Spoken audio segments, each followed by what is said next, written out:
ودنيتي فيها إلا صلاتي ما أخليها هي حياتي دنيتي فيها إلا صلاتي ما أخليها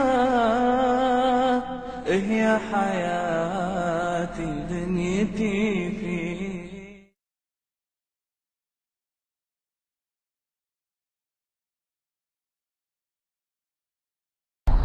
بسم الله الرحمن الرحيم. الحمد لله رب العالمين والصلاة والسلام على رسول الله صلى الله عليه وسلم. داوديال كسو دوادا برنامج كيني aynu doonanay inaynu ku baranno oo isku barno kayfiyada salaati nabi sallallahu alayhi wasallam ee ha taaliimu sifati salaati nabi sallallahu alayhi wasallam inagoo ka shidaal qaadanana oraahdii xabiibkeeni maxamed sallallahu alayhi wasallam uu yiri sallu kama ra'aytumuni usalli.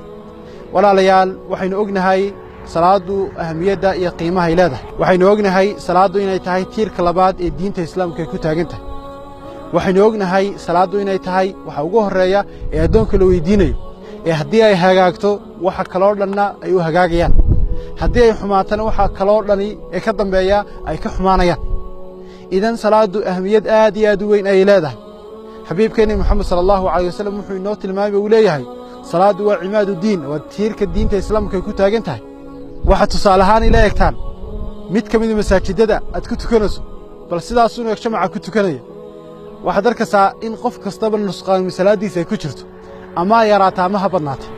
marka waxa laga maarmaan noqotay inaynu duubno barnaamijkan si aynu dhexdeena ugu faafino, xataa ka bilow anigoo nafteeda ka bilaabaye inaynu bal salaadiina iska saxno oo aynaan ku dayno kaliya anigu markii aan yaraama salaada soo dhigtay ama hal mar baan salaada maqlay ama iyadoo la tukanayaan arkay deeto waan kaga dayday. taasi noo noqon mayso xujo, laakiin xujadu waxay tahay salaada talaabo kastood qaadayso ma tahay mid ka sugnaatay nabi maxamed sallallahu alayhi wasallam. salaada tukanaysa ma tahay tii nabi maxamed, mise waa salaad shakliga iyo muuqaalka guud shabahaysa laakiin xaqiiq ahaan iyo hoos marka lagu daadego ay kala duwan yihiin. ahmiyadda salaadu ay leedahay waa laga maarmaan. idan haddaba qofku markuu salaada tukanayo waxaa jirta wax loo yaqaan shuruudu salaa, arkaanu salaa, waajibaatu salaa iyo sunanu salaa. shuruudu salaa waxa ka mid ah weysadii, waxa ka mid ah dukhuul waqti salaa, waxa ka mid ah istiqbaal alqibla, waxa ka mid ah satru alawra, waxa ka mid ah dahaaradii.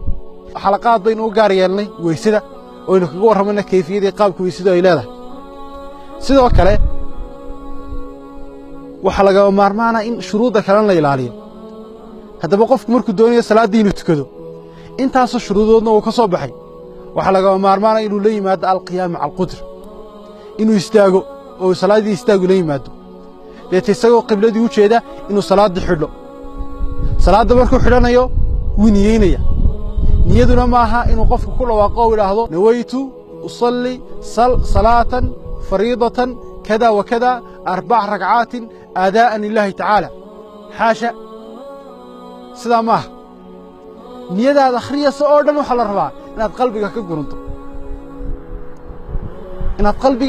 gununto, waa kii rasuulku sala allahu alayh wasalam inoo tilmaamayna yidhi innama alacmaalu binniyaat.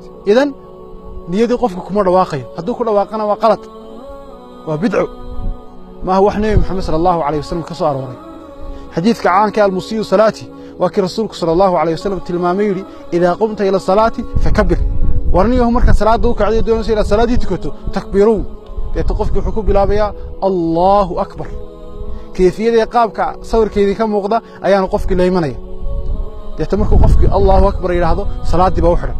تحريم صلاة التكبير أين بلون أكبر قفكنا وقلط أكبر ويان بعض ألف لقمة تاجيو بعض يرادوا يسكحيان دتك قاربات دتك مادين تقار كم دمرك أدميان الله أكبر برونيان أكبر دتك قار أي مضى مركز سجوديان أما دتك سلاد تكنيان واحد مدينة بعض ألف كتاجيان حاشا أرنها سوا قلط ولي فاحشة هذا فالحن qofku marka inuu aad ugu dheeraado weeyaan. waa nooc ka mid ah darbiga ama musiga ama qalabka la tumo ayaa la akbar.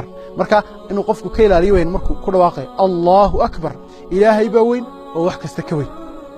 deeta markuu qofkii la yimaado allahu akbar wuxuu ku xigsiinayaa ducada loo yaqaano ducaa ulistiftaax deeta wuxuu ku xigsiinayaa qiraa'atu lqur'aanki deeta saasay usii soconaysa marka inahaas baynu kusoo gebagabaynaynaa subxaanaka allahuma bixamdik ashhadu an laa ilaaha illa anta astaqfiruka wa atuubu ilayk wajazaakum allahu khayr